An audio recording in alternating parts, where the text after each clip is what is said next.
And our political leaders cannot be naive. And I'm not mixing my words. I hope that Honorable Kagame, I have great respect for you, particularly for the building of Rwanda as a model of African countries.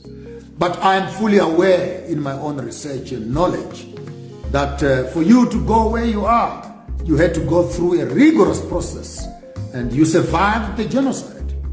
And you must be the one who must be most sensitive to the pain of the genocide, because you saw it happening in Rwanda. We cannot in this day and age, Honorable Kagame, take up our guns and point them towards our fellow tribesmen, the Hutus and the Tutsis that are in Congo. True to say, they are next to your borders. And Lawrence Andile, awuhlale phansi in South Africa, please. Awuhlale phansi nje kancane. Hlale phansi, there are more than 20 flags I'm holding here. I don't know why you become so obsessed with South Africa. Hlala phansi mfethu, let's do some lesson time. I've not heard these people complaining. I've not heard these people complaining. I've not heard these people complaining. I've not heard these ones complaining. I've not heard these ones complaining. But there is this group here. This group here. Yabo Andile. Just shut up a little bit and listen like a good student and become wise once in your lifetime. Now, due to the borders that were demarcated by the colonialists, then each country trying to defend what they now call their own sovereignty, their own colonial sovereignty, they decided to protect their own borders, and in protecting their own borders, they maximized on the vulnerability of Congo because of it being a war-torn country. We are not mixing words, because many of the countries that are surrounding Congo, have actually directly benefited from the mineral resources of Congo. And one of the biggest beneficiaries of those resources can not be none other than Rwanda herself, through the eastern borders, the gold, the diamonds, and some of the illicit gold. However it is mined in Congo, it is none of Kagame's business. But once it crosses over into Rwanda, it has been able to be sanitized. And in one way or the other, Rwanda has become a gateway of some of the blood, diamonds, and illicit gold that is actually being mined in Congo. Zambia cannot refuse. Much of the gold and diamonds that are coming out of Congo are going through Zambia.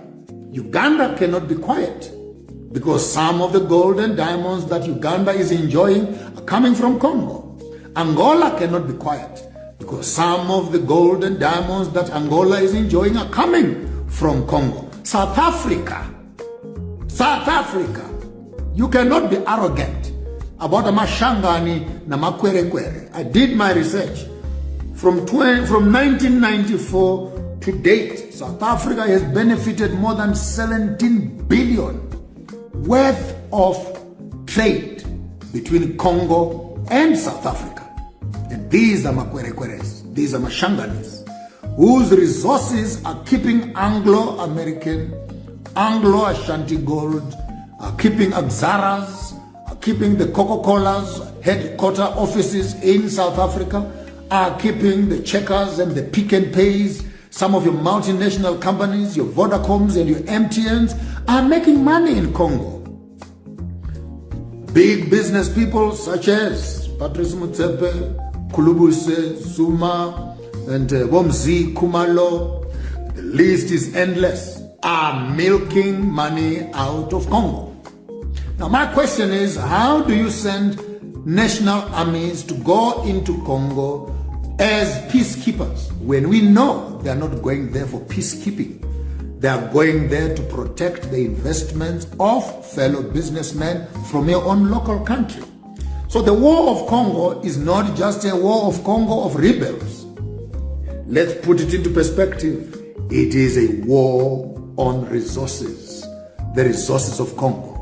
America, I thought Trump was going to say something about Congo during his inauguration, because some of the biggest companies in America, such as Apple, such as Microsoft, such as the oil companies, are directly drawing resources from Congo. China is in Congo. France is in Congo.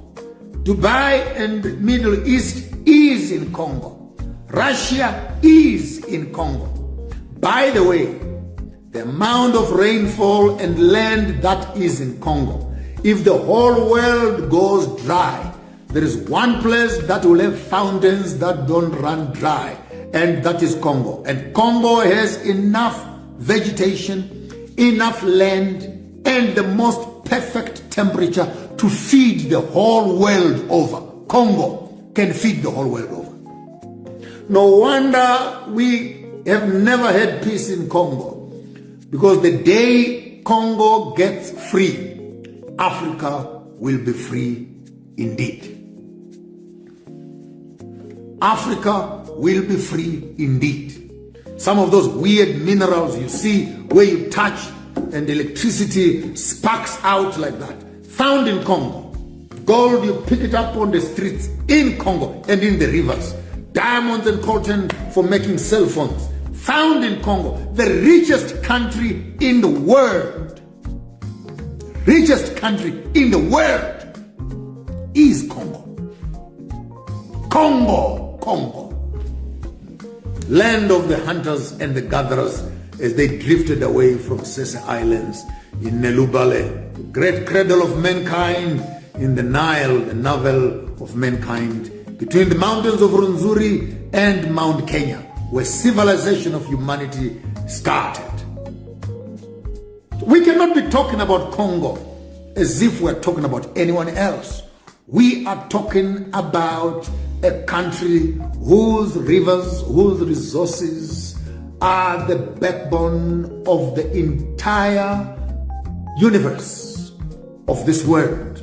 And the jungles of Congo, those forests of Congo, the tropical forests of Congo, which are being cut down daily, control and regulate the temperatures of this world, including America. Temperatures of America are cooked right in Congo, in those forests. While they're pumping carbon into the atmosphere, Congo is keeping this world breathing oxygen, the amount of oxygen those forests are pumping into the atmosphere. So we cannot just be quiet when we hear that Congo is at war, because the war in Congo is a war against humanity, a war against me, myself, Maponga J. If I believe that I started off in Guruswa, way there in Nelubale, in Sese Islands, where we should have started, I also, as a Nkima person, Nkima, who is the Ngube, Nkima, who is Mkanya, Nkima, who is Rafiki, Nkima, who is the great baboons and the monkeys of the south, are also found in Congo. The Nkimas are in Congo. My blood relatives, I have Congolese blood also that flows in me. Some of my relatives are there. Any African political leader who takes away the life of another human being forfeits the privilege for their own lives. We don't need to respect such people.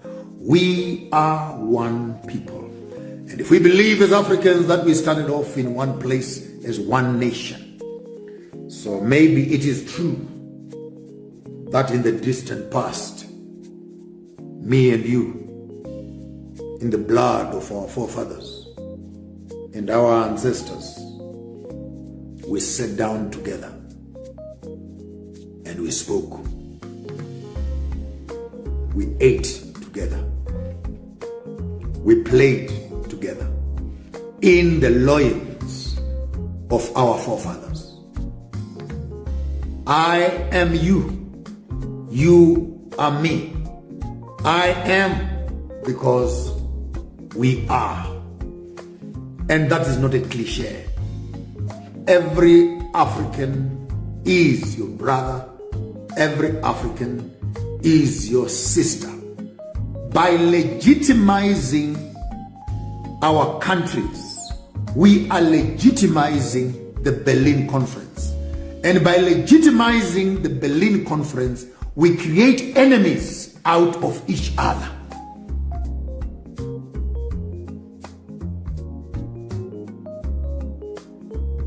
Once we say that Berlin Conference is right, therefore I have my country, I have my country, me too, I have my country, and we swing around these stupid little flags that give us some form of false identity. And because you have a flag in your hand, you think that it is legitimate that you can abuse another African because they hold a different flag from the flag you're holding in your hand. Then some witchcraft has gone on into our minds, and we have lost our sense of identity and our sense of being. As I'm talking to you right now, the SADC chairman has called for an agent meeting right here in Harare. Ramaphosa has flown into the country with some of the SADC members here to discuss the battle lines of Congo, the war that is raging in Congo. And Kagame fired some shots in the air. If anyone wants to come here, they can come. I'm ready. Well, Kagame, that's being irresponsible. That's being irresponsible. I respect you. You don't talk like that. In this day and era, we don't instigate war. We don't instigate black on black violence. We don't do that. I saw a group of Romanian soldiers. I don't know how they ended up in Congo. I don't know who sent them into Congo. But they're there in Congo. Instead of you butchering those Romanian soldiers, mercenaries from Romania, you kill your own South African black brothers. And we know these things. It's business. But what is sad is that the rich politicians, their business partners, and their multinational partners will use our African armies, send our boys and girls to go to war, to go and protect their investments, and they die at war, only to come back and then they have this thing put on their grave as a thank you that you died for your country. But we know for sure none of those soldiers in Congo died for South Africa. None of those soldiers in Congo died for Rwanda. They died for business interests. So if you want to protect your interest, I suggest that therefore you need to send in your own security companies, private security companies, to go and protect your private interests. But you cannot be in this day and age as African leaders, be sending our African children in the uniforms of national armies to go into Congo to go and fight to protect your business. And then you come back and you bury them and you put a flag on their grave and say, may their soul rest in peace. And you sing the national anthem. I think, Ramaphosa, you are being very irresponsible. Wes, when I was hearing Malema talking this morning, that you send soldiers to Congo with no guns, with no bullets, with no drivers for pilots, etc., and people go and die there in the name of dying for South Africa, while you put millions of dollars in the couches of your own house. Come on, guys, this is not right. This is not right. I think sooner or later we may need to call a meeting. I want to call a meeting. I want to call a meeting for Kagame. I want to call a meeting for Hakainde. I want to call a meeting for Jodo Lorenzo. I want to call a meeting for Dennis Sassou Nguyeso. I want to call a meeting for Mwalimu himself, Museveni. I want to call a meeting for Sululu Hassan to say, guys, before it is forever too late, Tanzania, we need to come around together. I want to meet you up at Mount Rwenzori for a reflection meeting, a serious reflection meeting. And after I'm done with you on the mountain of Rwenzori, I want to take all of you, all 9 of you, 9 presidents, I want to take all of you to the river in the Nile, personally, and I will help you to clean up your hands of the blood that is dripping in your fingers. And while you are on that, on the 9 presidents, I think number 10 must be Ramaphosa, and number 11 must be Honorable Emmerson Mnangagwa, because Zimbabwe was also in Congo earlier on and they did some damage there. But in one way or the other, we cannot run away from the fact that the blood of our own brothers and sisters is found in our hands. And it is important now than ever before that we need to change our marching orders. We need to change our style of governance. We need to change our political strategies away from guns and liberations and shooting bombs. We need a different kind of soldiers beyond 2025. We need economic revolutionaries who will be looking for things that bind us together more than things that separate us. We'll be looking for blood that connects us more than flags that separate us. We need a new kind of leadership that is respect for each other rather than killing each other. And I'm not sparing even my own country of Zimbabwe under the leadership of Honorable Emmerson Mnangagwa, and I address him even as the chairman of the SADC region.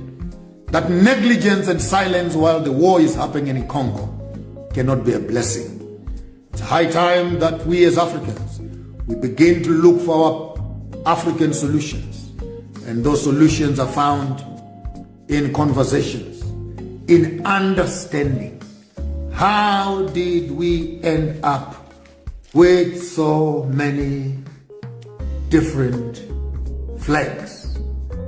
And we fail to see each other as Africans, because the white man has told us that once you hold a flag that is different from another country, it means that you are a better person than the other person. This only happens in witchcraft, that a brother will forget a brother.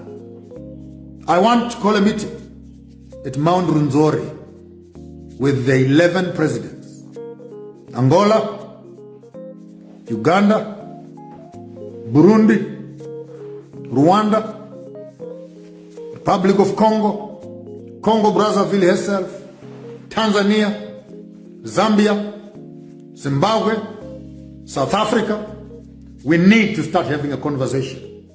And after I'm done with you on Mount Rwenzori, I want you for a big wash away your wickedness and your sins in the great river Nile.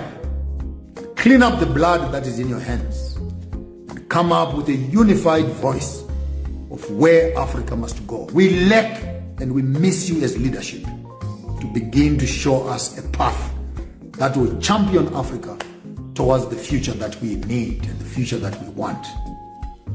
Burkina Faso, Niger, Mali, Sahel countries are leading the pack.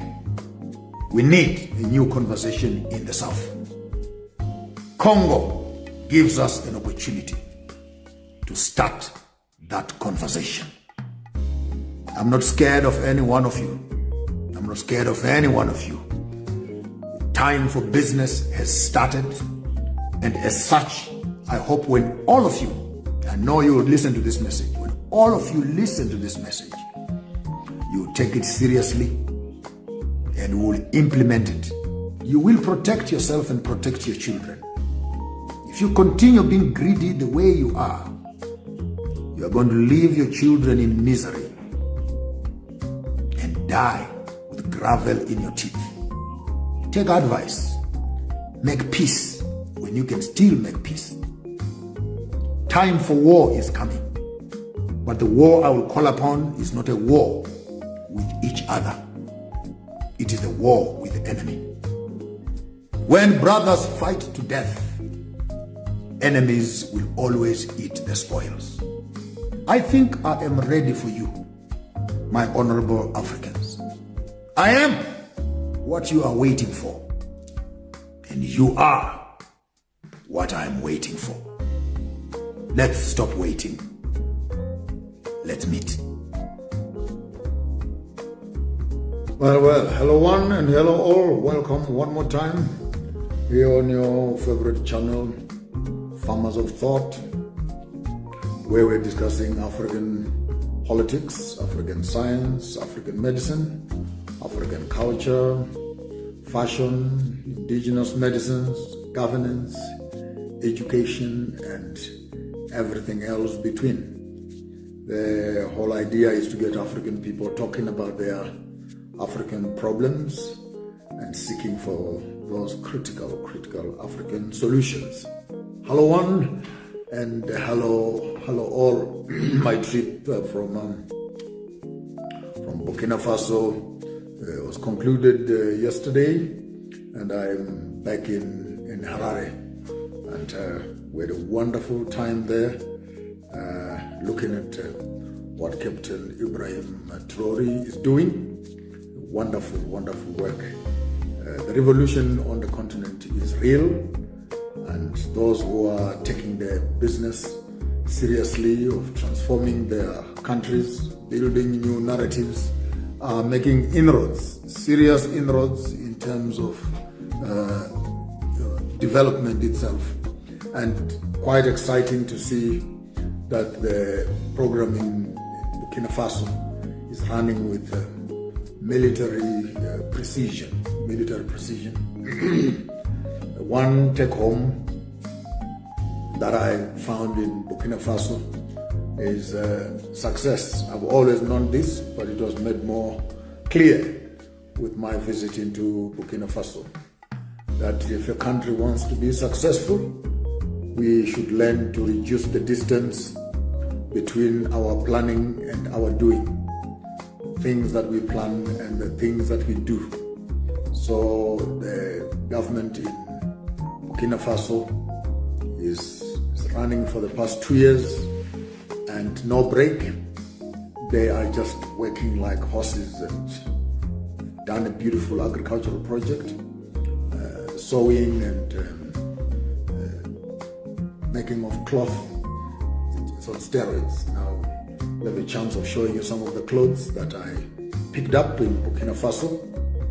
The food production, now electric car production also, and quite a fascinating trip. I got some souvenirs. I think I'll do a program next week.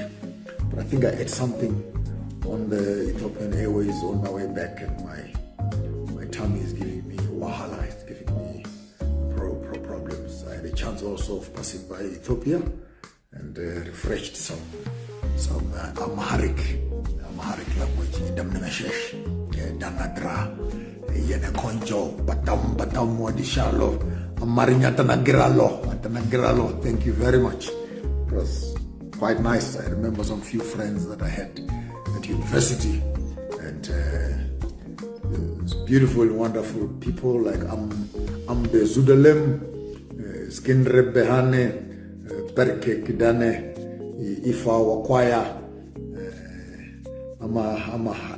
the other guy, Mahalia, something like that, Dr. Maritu, beautiful people from Ethiopia. It was nice to pass by Ethiopia. I also got some few things from Ethiopia, but while we were there, the events of DRC Congo came to our attention, and I wish just for this afternoon to take a few moments and walk us through the issues prior to colonization as we are moving actually into the new dispensation.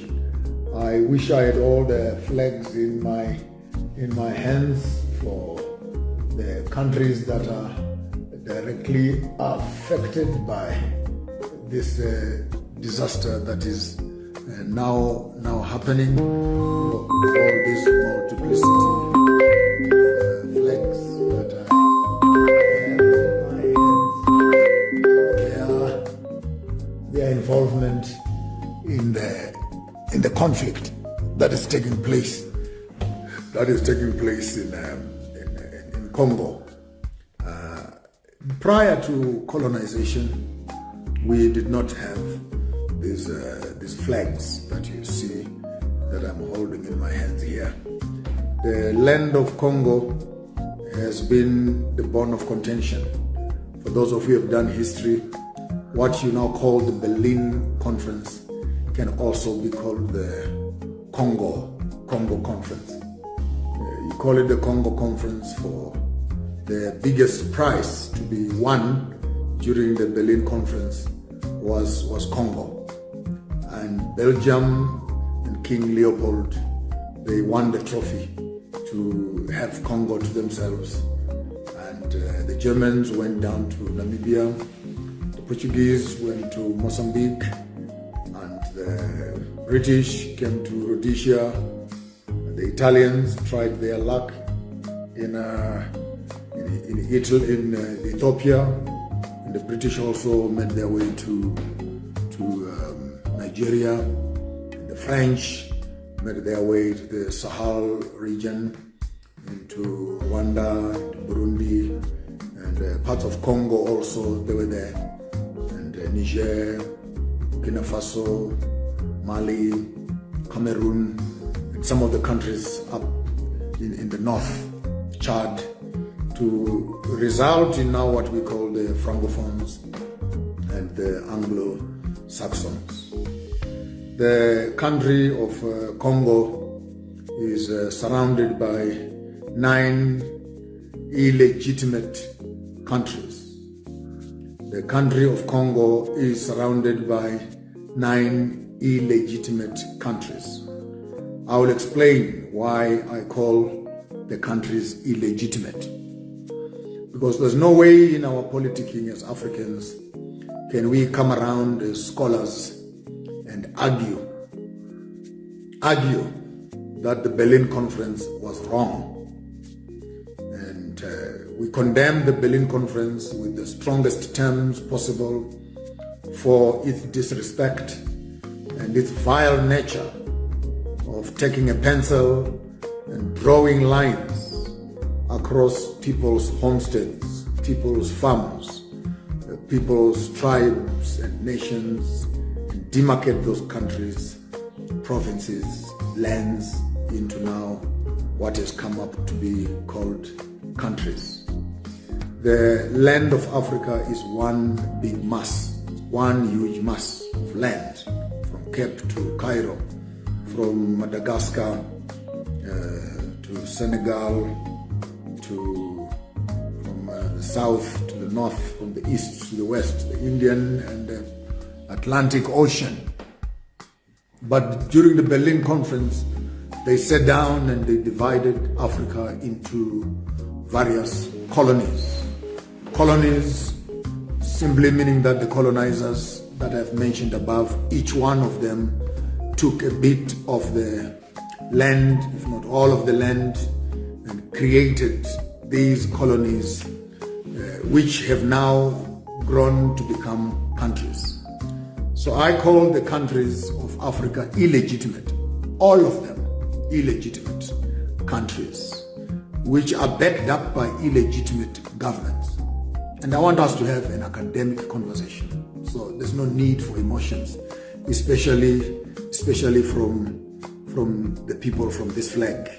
There's no need for emotions. It's a class time. Let's do some learning. Just relax a little bit and let us have a good conversation. Oh, Zimbabwe, of course. Zimbabwe. I cannot miss Zimbabwe. Is right here. Zimbabwe is right here. Lesotho Lesotho is right here. Botswana, I think it's right here. Oh, well, a couple of you guys, I try to, every time I visit a country, I try to get a flag so that while I am doing my conversations here, all of you can feel represented. They're not yet fully complete, so a few more countries still missing. There we go. So all these flags that you see that I hold in my hand, they are illegitimate flags. Illegitimate flags. No matter how sentimental we want to become about these pieces of cloth, their genesis and their maintenance has very little to do with our African continent. The breaking away of the Berlin Conference, which resulted in all these flags, including those that are not here, resulted in countries. Now, you as a good scholar, how can you come around and say the Berlin Conference was wrong, and yet you want to legitimize the countries that were created by the Berlin Conference? When you'll appreciate what I'm saying as I go and as I conclude my conversation for this afternoon. If the Berlin Conference was wrong, in principle, in action, it means that the aftermath of the Berlin Conference cannot be righteous. It was wrong that countries were demarcated along economic colonial boundaries, not along cultural and tribal divisions. In other words, when they were drawing and cutting Africa into pieces, they did not consider where which tribe ended where, which language ended where, which nation ended up where. The vendors that are in South Africa, the vendors that are in Zimbabwe, they need passports to visit each other. The Tsongas that are in Zimbabwe, the Tsongas that are in Mozambique, they need passports to visit each other. The Tswanas that are in Zimbabwe, the Tswanas that are in Botswana, the Tswanas that are in South Africa, they need passports to visit each other. The Roses that are in Zimbabwe, the Lozis that are in Zambia, and the Pedis that are in South Africa, they need passports to visit each other. But these are all one nation. So the Limpopo River cannot be used as a boundary between Zimbabwe and South Africa, because you find cousins and uncles and relatives living across both sides of the river. Now, you need to understand that kind of background for you to be able to apply your mind to what is happening in Congo. Now, Congo, very uniquely, is surrounded by 9 countries. Congo is surrounded by 9 countries. There is Rwanda on the eastern side. There's Burundi. There is Central Africa. There is Republic of Congo. There is Uganda. There is Zambia. There is Angola. And all these countries, 9 of them that surround Congo, have people, have tribes that belong to these countries as they also belong to Congo. In other words, there are tribes that are in Zambia, the Lozis, and some of the Ngunis, that are actually attached directly into Congo. There are the Hutus and the Tutsis that you would find in Rwanda, that are found in Rwanda, and they are also found in Congo. In Burundi, in Uganda, the Bankoles are found in Congo, as they are also found in Congo. The Zinde tribes, you can go on to name the Changa tribes, and most also the Basoka tribes, and many more, the Twa tribes, the Batwa, as you also find them in the southern region, Abantwana, Batwa, that Twa sound, which is actually, a root word for some of the southern clans here, including the Khois and the Sangs, Batwa, Bantwana, Abantu. And when you come to the Hutus and the Tutsis, the Hutu, that is what we call Wunu, Wutu, Ubuntu, Butu, Hutu, Utu, the humanness of the African.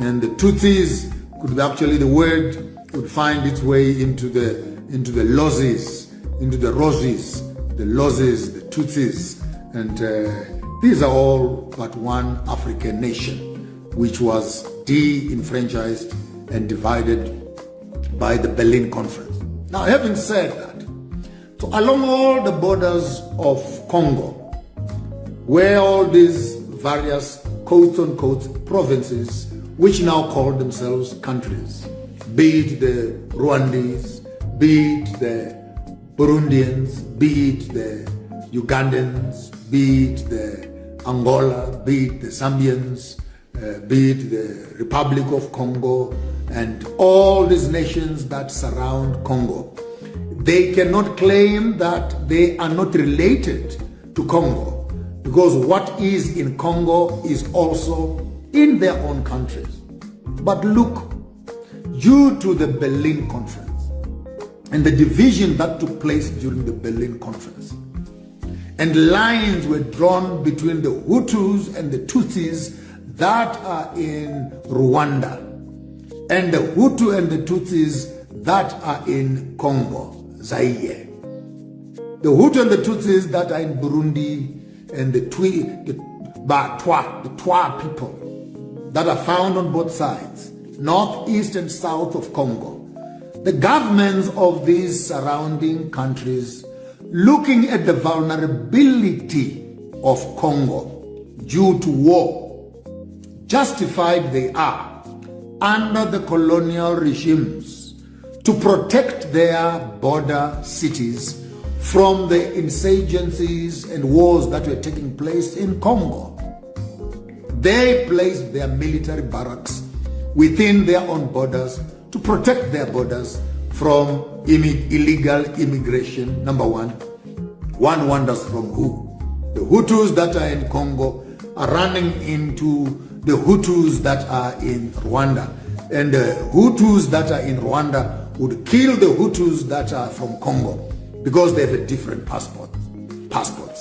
The Tutsis would kill the other Tutsis because they have a different passport.